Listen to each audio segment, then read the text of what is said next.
Dusseldorf, August 2017. This is the 29th of August, and this is the midway part of the trade fair. This is the Rapido 7096 DF, and I shouldn't be surprised by the time we get in there if we don't see a king-size bed which is 160 centimeters wide. In there we have an enormous garage, and it's got Alde heating, so that's a bit on the expensive side, and it is, having said the whole motorhome as a cost, which may reflect the fact it's got Alde heating. It costs €88,650.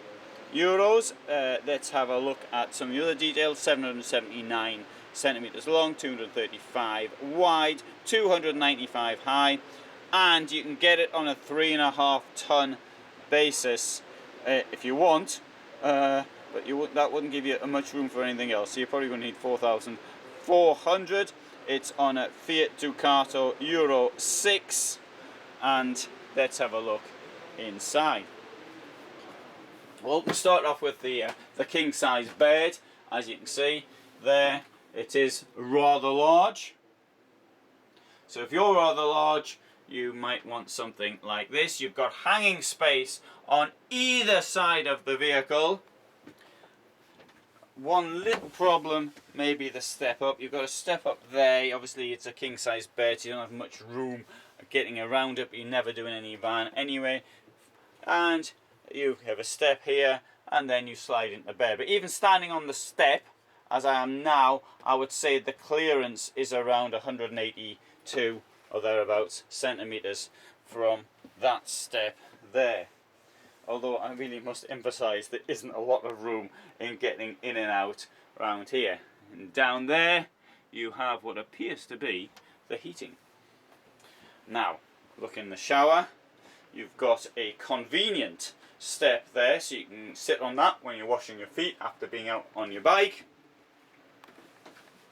Let's have a look in here. You've got a toilet, and with a radiator. I've got one of these in my own van right now, so I'm pretty proud of mine.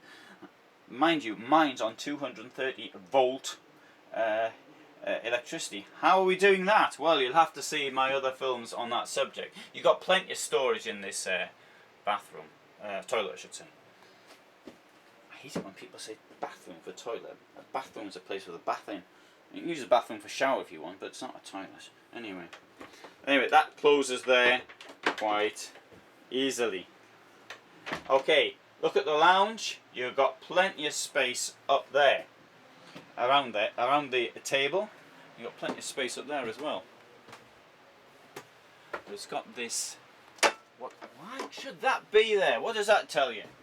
It tells you there's a bed up there, and I missed the bed when I came in. I didn't even realise there was a bed here. If I'd read the thing properly, of course, that would have given it away. But that thing being up there, I realised, of course, that is one of the things that net is to stop people coming out. You can't see the bed. That's an excellent job they've done of actually hiding it. And as you can see, it's also an electronic bed comes up and down. Really, that's excellent. Now, one of the things is I do like, as many people do, a flat floor. It's flat all the way down. Well, here it goes down. You've got a step there, and you've got a step from the drying position. The reason for that is, obviously, you wouldn't want to lose the 15 centimeters or so, which is you would do if the double floor were continued like that. Now, as I'm standing under the bed right now, I would say that there is approximately 190 plus centimeters of clearance, so you don't have to duck down to avoid the bed. At the sink, and the kitchen I should say, you've got a sink, and you've got a relatively standard 3 burner rings, although they are a bit larger than you often see, protected by this metal thing here. Very useful. A little bit of prep space down there. Do you need it? Not really. You've got a table over here. Very nicely appointed kitchen furniture.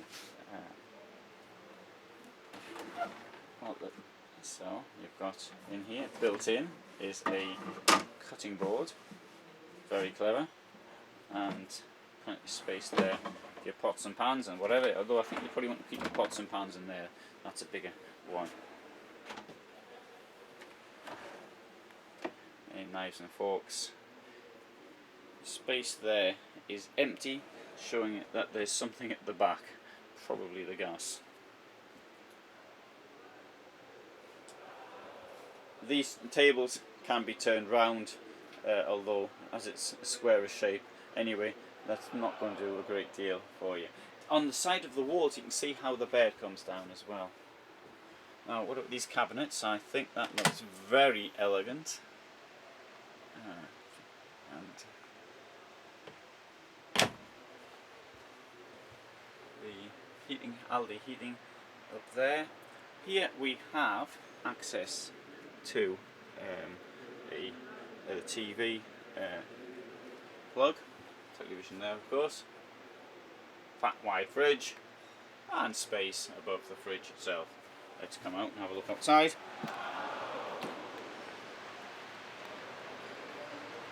So, I'm not going to be able to walk around and show you the other side too easily, but never mind. Looking in here, you've got the pole for the awning, useful 12 volt light. It gives a bluey light, but it's not using much electricity to do so. Right, okay, what do you think? Okay, it's a nice van. It is expensive, and the bed would be good if you want a big bed, although a little difficult to get in, but then you've got to expect it. I mean, at the end of the day, you're living in a home which is under 8 meters in length.